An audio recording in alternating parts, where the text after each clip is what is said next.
Hey everyone, John Doyle from OptixEQ, and I wanted to take a look at a race today that I thought was pretty contentious and an interesting race, the Smarty Jones Grade 3 that they're going to run at PARX today. And it's race 11. And, I just kind of thought this is a race where you probably don't want to be taking anybody's short price because the field looks contentious, and I'll show you why I think it looks contentious. First of all, the plot is red fit, and people who are new to optics may not know this. You can go to our website and get information about the plot, a lot of information, videos, and all the rest. But plot fit red normally means we're less confident, it's less predictive, the plot, but we still can upgrade and downgrade horses as we go through this, but it's just not going to be kind of the driving force. So you can see it's kind of odd plot, really no horses in quadrant one on the surface and distance, basically, or very little. It's just an odd shaped plot. So we're going to kind of focus on the grid. I'm going to go over to the grid firstly. And first thing I'm going to do is I'm going to look at a date filter. I'm going to look at the last 90 days. Well, let me clear this out first. So I get that blue highlighter. Okay, so I'm going to look at the last 90 days, 2 form cycles, basically, of horses, races. And the one thing I just noticed, and when I see this in races like this, I'm apt to try to beat the favorites and look for a price. You can see that the speed figure of 97 seems prevalent in almost every horse. 97, 97, 97, 98, 97, 97, 98, 96. That just tells me that this race is really contentious. Now, granted, all those races and speed figures are earned different ways, and we'll get into that a little bit at different class levels. I get it. But anytime you see speed figures that are that closely aligned, usually there is contention, heavy contention, and you don't want to be taking horses like shorter than 4 or 5 to 1 in a race like this. So it's a race that you could take a shot. So let's take a look at the field. I'm going to clear the filter and just go horse by horse. I'm going to start with the number 1. And here's a horse that last race in the Indiana Derby kind of ran a third, had a little minor trouble. You see that trouble minus the last time. He ran okay, though, ran a third. The pace was kind of very slow. So this is the race shape. So it's very slow early. He was kind of up on that pace, kind of just went around, didn't really gain in the stretch. So that's something to look at. And then 2 back, this horse second in an optional claiming race at Churchill, going 1 turn. And then this horse ran 8th in the Louisiana Derby. Obviously, that's a much higher class. So this horse basically fits on class, fits on speed figures, is 5 to 1. And if this horse is kind of 5 to 1 or better, he's definitely a horse you want to look at if that's one of the horses you like. I'm kind of, again, depends on the price. I'm kind of lukewarm on him, but whatever. I think he can compete. And if you're getting 5 to 1 or better, that's not a bad price on that horse. Number 2, Salute the Stars. I expect this horse to be the favorite. He's going to be a little bit of a hard read. He didn't do well, even though, he had some room. It was rank, but he didn't keep up in the Haskell, which is a grade 1, obviously. That's not what this race is. Ran a big race in the Pegasus, so maybe he regressed a little bit. I don't know. But, the thing is about this horse, it just doesn't settle. And this is great when you kind of look at these keywords. You can see rank, rank, rank. I mean, this horse gets it all the time. And the other thing about this horse is they started this horse routing on the grass. So, maybe they just wanted to get a routing horse. I don't know, early on in 2-year-old season. But still, those 2-year-old numbers are kind of low. Then this horse ran a big race at 9 furlongs at Churchill on off the turf. So those races are always iffy because they're off the turf, so who's left from the turf horses. So look, I just not in this race at the price of this horse is probably going to be a horse that I'm a little concerned with taking at a short price. You look at the plot of this horse, plot's okay on standard, surface and distance, a little iffy. Not a horse you want to be taking 5 to 2 or less in a field. Like I said, this contentious. Number 3 is Army Times. This is another horse I think is going to take money. And this horse just lacks class. I mean, just if you look at, took 2 times, broke her maiden. He broke his maiden the second time out. And then faced optional claimers and ran a good race, a big B+. But, he just kind of pressed. He was pressed on his kind of average pace, kicked home really nicely. But look at the Optix fig range for this race. That Optix fig range just tells you what we project them to be based on, you know, what they've run recently, you know. And that field, it was 83 to 89. Today is 96 to 102. So this is a big step up in company. Again, it's Brown and Rosario. This horse is going to be bet. And I just think you could do better than what he's going to probably end up being odds-wise. Currently, he's 4 to 1 in the morning line. If he's anywhere near that, I mean, I just don't want any part of him. This is just too contentious a race, and this is too much of a leap in terms of class. 90% Matty. This is a horse I think probably could affect the pace, but I just don't see this horse winning. But he definitely could affect the pace. This horse has got good early speed, likes to get involved early, and he could take something out of the early runners. Let's see where he plots.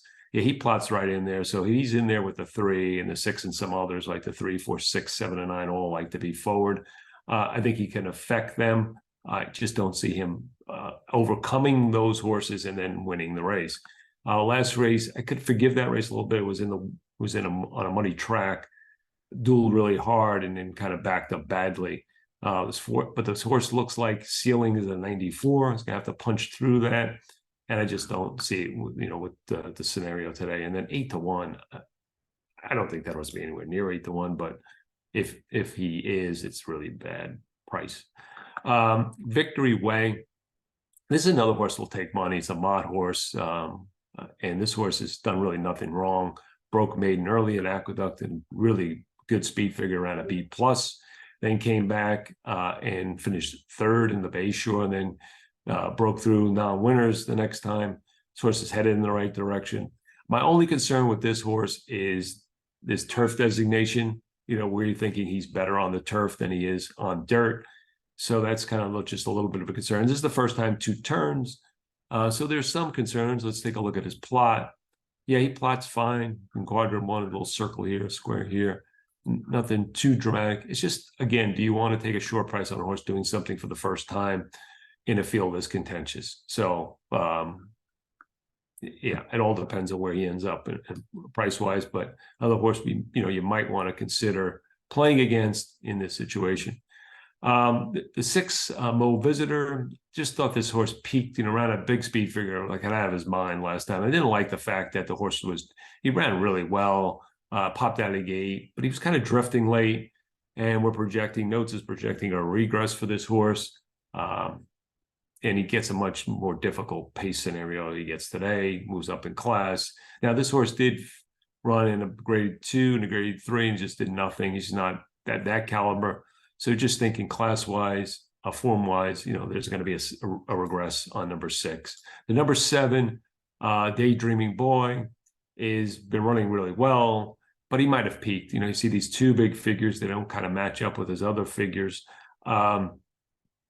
But he did improve dramatically. So maybe it was the distance. We had a stretch for him, and then he kind of improved as the racing went around 2 turns. But in his last 2 races, you see this Tactics Plus. He's been getting moderate paces, stalk pace 2 wide on slow pace, 4-horse field, stalk 3 wide off 2 speeds on a moderate pace. So he's been getting the trips. You can see the race shapes, very slow, average. So he's been getting the trips. He's not going to get that kind of trip today, and I'm concerned because it's just going to be. He just doesn't seem like he's the same horse when he can't at least be forward and control that forward kind of flow. So the number 7, Daydreaming Boy, he's 8 to 1. Don't like him. I just think he's another horse that just maybe up against it pace wise. I just want to point out too, because you look at his plot, and he looks pretty good on the plot. From like the fact that he's a square, and that surface distance plot's pretty okay. I'm just thinking that I'm worried about a standard plot that he gets behind some of these horses, right? So he doesn't keep up, and that he fades a little bit. So that's my concern with him. Just that middle portion. You can see he's a little bit lower on the y-axis here than the other horses. So that's my concern with him. I think he's already peaked.